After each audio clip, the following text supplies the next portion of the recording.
Good morning, Conway Cougars. This is Mrs. Cunningham and Michael. getting ready to read you chapter 20 of Small Spaces. Remember, when we left off yesterday, they had 5 minutes. Yeah. 5 minutes left until whatever was coming for them.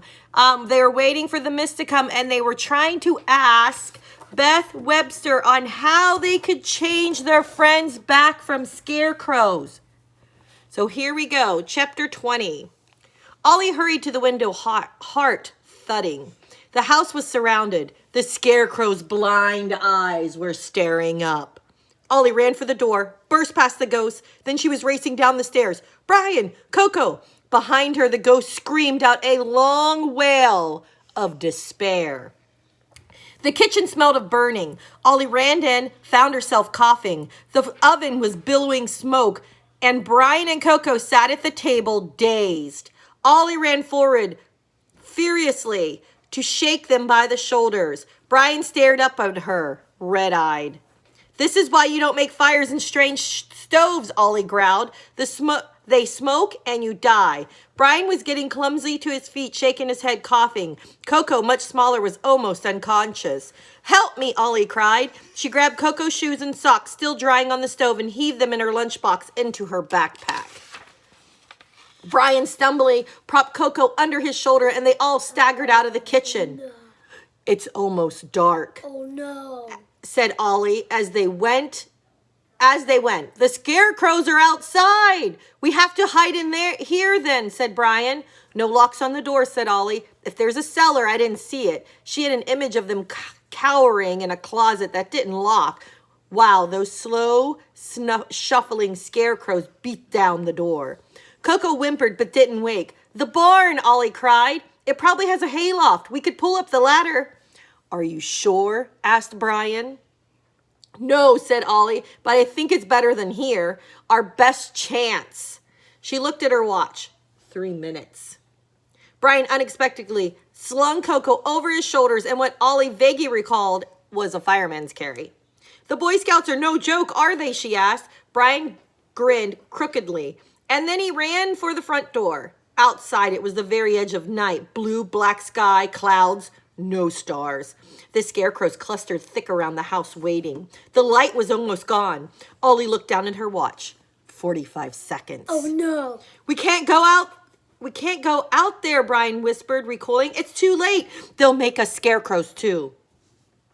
They won't, Ollie whispered back. It's not night yet. Come on. She slipped out of the house and started across the yard. Brian followed more slowly, carrying Coco. The scarecrows stood perfectly still, snarling or smiling, their faces paper bag white and the last of the daylight.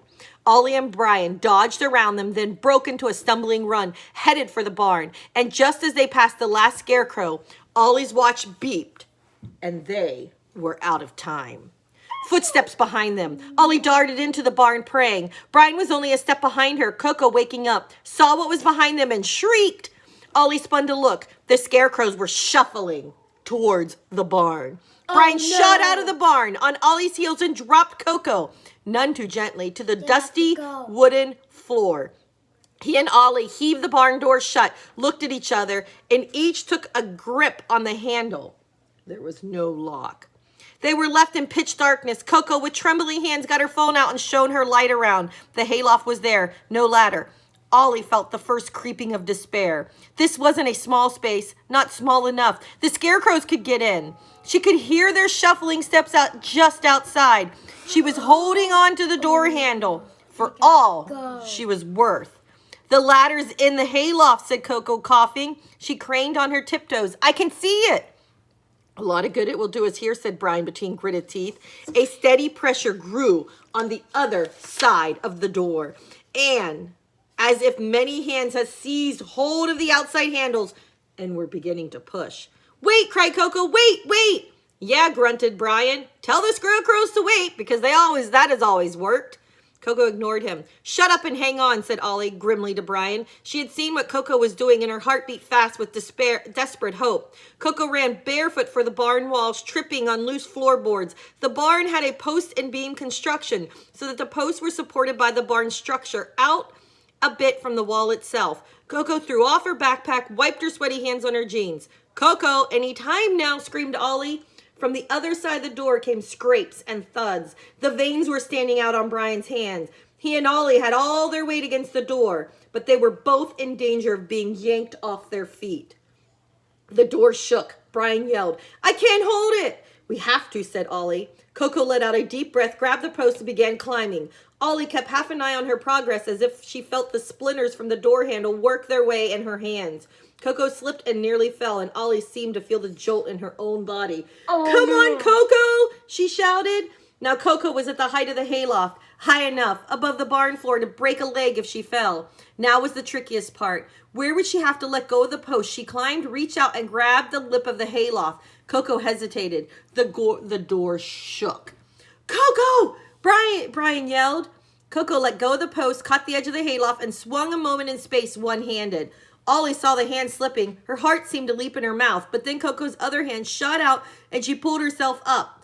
From as far as the barn door, Ollie could hear the whine of her breathing, almost a sob. But then Coco heaved herself to her feet, and the next moment the heavy hayloft ladder slid down and landed with a thump on the floor.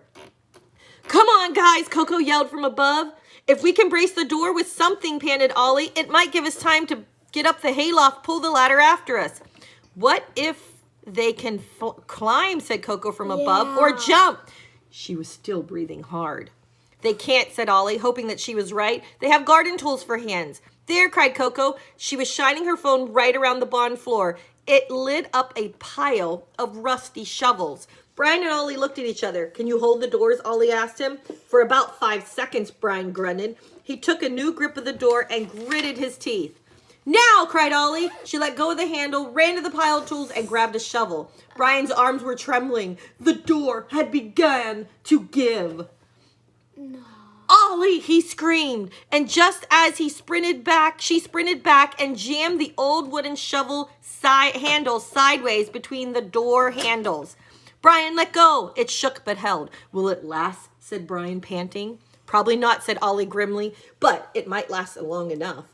It was the witch soul dark in the barn, except for the stabbing beam of Coco's phone light. "Come on," Coco cried. She pointed her phone at the ladder, and the shovel handle was already splintering. "Go on, Ollie," said Brian, shoving her back towards the ladder. When she hung back, he said, "Go on." The ghost of a smile. Shivery, remember? Ollie met his eyes and without a word began climbing the hayloft ladder. No time to think of the height, not even a time to be scared. Coco's light jerked up from the ladder to the door. Ollie risked a glance back. She was more than halfway to the loft. The old shovel handle was bending, and with a crack, it gave. Now the door was sliding open. A soft, painted-on face thrust itself into the gap. Ollie made it to the hayloft just as the first scarecrow shuffled into the barn. Brian, right behind her, was still on the ladder. "Hurry, Brian," Coco cried. "Hurry!" I hope they can't jump, Ollie thought. I hope they can't climb. The scarecrows had surrounded the ladder, shaking it from side to side. Brian made a desperate grab for the lip of the hayloft just as the old ladder went tumbling sideways and crashed on the barn floor. "Brian!" Ollie yelled. She and Coco hurled themselves forward at the same moment and grabbed his hand. The ladder lay on the barn floor, and Brian was dangling, feet over the splintered wood, above the grinning scarecrows. They made a whispering sound like straw rustling as they reached up with their garden rake hands.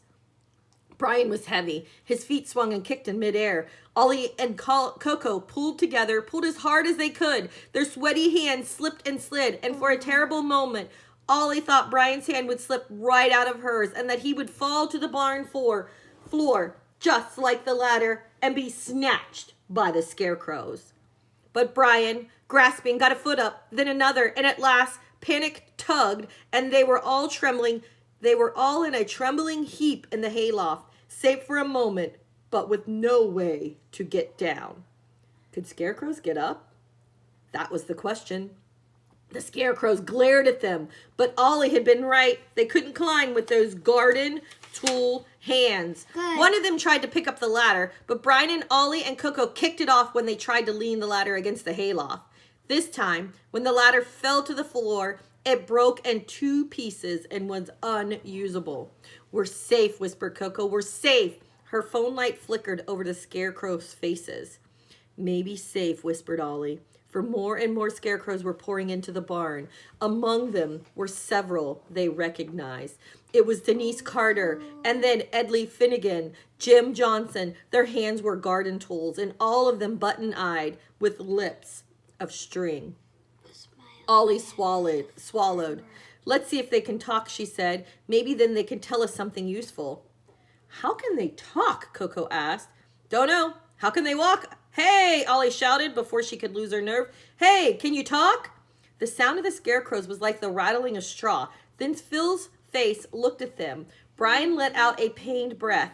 A hole in Phil's straw mouth opened. A voice spoke like the wind in the wheat in summer. Come down, breathed Phil. Come down and join us. It's nice. You'll like it. You'll live forever and you'll never be sad again. Phil the idiot, Ollie had always thought. The guy who stuck girls' hair in the back of their seats with gum. But Brian was staring at his friend, his face blank with horror. She reached out to take Brian's hand. On the other side, she saw Coco doing the same thing. Ask him, whispered Ollie. Ask him if he remembers anything. Brian licked his lips. Hey, Phil. Gone was the hockey swagger, his voice cracked whisper, but not much better than the sound of the scarecrow. What happened, man? Come down, returned the scarecrow. No, said Brian violently. Don't you remember? I'm Brian. Brian, we caught tadpoles in the creek when we were little. Your mom makes the best blueberry pie in the world. You were mad when I made the hockey team and you didn't, but you never said one word to accept me, except, way to go. Suddenly, Phil's face moved more like a real face, just visible in the light of Coco's phone. Brian? Whispered the scarecrow in a different voice. Brian, where are we? Brian's hands was trembling in Ollie's, but his voice was steady when he said, I have no idea. How'd you get this way, huh? Can you tell me that? He smiled at us, breathed the scarecrow. I only remember the smile. Then the scarecrow's limbs jerked in a way that wasn't all human. Maze, he whispered, in the maze. The brief humanity was gone from his face, fast as it came. He was only a scarecrow standing stiff in the straw. They stood in massed ranks, not looking up, now, just standing, empty as dolls, waiting. Brian bowed his head. He was still shaking. Coco's phone reflected a little light in their faces, making them look like specters in the darkness of a haunted world. They were all still holding hands. At least Phil is in there somewhere, said Coco. He's not gone. He remembered you. I'm sure he did. Brian didn't answer. They didn't say anything for a while. You ought to keep a watch, said Ollie, rousing her. We ought to keep a watch, said Ollie, rousing herself. If they could climb, they would be doing it already, said Coco. Still, said Ollie. After another pause, she said, I met Beth Webster's ghost in the front bedroom. Brian and Coco both swung around to look at her. She said that the smiling man was in the center of the maze, continued Ollie, that the maze is his doorway between worlds, and that the scarecrows hold it open somehow. After what Phil said, I think that's where we have to go, into the maze. It could be a trap, Coco pointed out. She had begun to shiver as hard as Brian, as the shock from terror and climbing wore off. Ollie saw that her hands were full of splinters and bloodied. She realized that neither Brian nor Coco could take any more thinking and speculation that night. We should get some sleep, Ollie said firmly, and decide in the morning. Brian, where's that first aid kit? Coco hurt herself, and I definitely have splinters, and you probably do too. It doesn't matter, Brian said. It doesn't matter if your hands have splinters when you have trowels for hands. He giggled hysterically. Ollie whacked him in his arm. Stop that right now, she said. That's not helping. First aid kit. Then Coco's going to share some trail mix. No? Wait, your backpack's still down there, isn't it, Coco? Well, I'll share some granola then, and we're all going to drink some water and take turns getting sleep, okay? Okay, Ollie, Brian said, his voice thin and tired now. He and Ollie took turns picking the ugly splinters out of Coco's hands. Coco didn't make a sound. After the liberal application of alcohol and Snoopy Band-Aids, Coco said, thanks, guys. Hey, said Ollie, you kind of saved our lives back there. Coco looked pleased. I did, didn't I, she said. They de-splintered Brian, then Ollie, and they shared the granola, and Ollie again blessed her dad's overpacking. Peanut butter and jelly for skiing, he used to say. Ham and cheese for hiking. Ollie tried to let that memory warm her as the three took off their shoes and piled their coats and backpacks to make something to sleep on. I'll keep watch for a bit. I want to do some thinking anyway, said Ollie. Get some sleep, guys. Brian and Coco settled themselves among the coats. Ollie wished she had grabbed that dusty blanket from the bedroom upstairs. Eventually, the others fell asleep, but Ollie did not. She sat peering over the edge of the loft for a long time. She thought about the ghosts and the scarecrows of the world hidden under the real one, of a person called the Smiling Man, of bargains, until at last, Ollie, unable to keep her eyes open, woke Brian and tried to get some sleep herself. All right, guys, that's the end of chapter 20. It was a long chapter. It was a long, exciting chapter. Tune in tomorrow. Let's see what happens when daylight comes Bye. and what they do to leave the barn. Have a good one, everybody. Bye.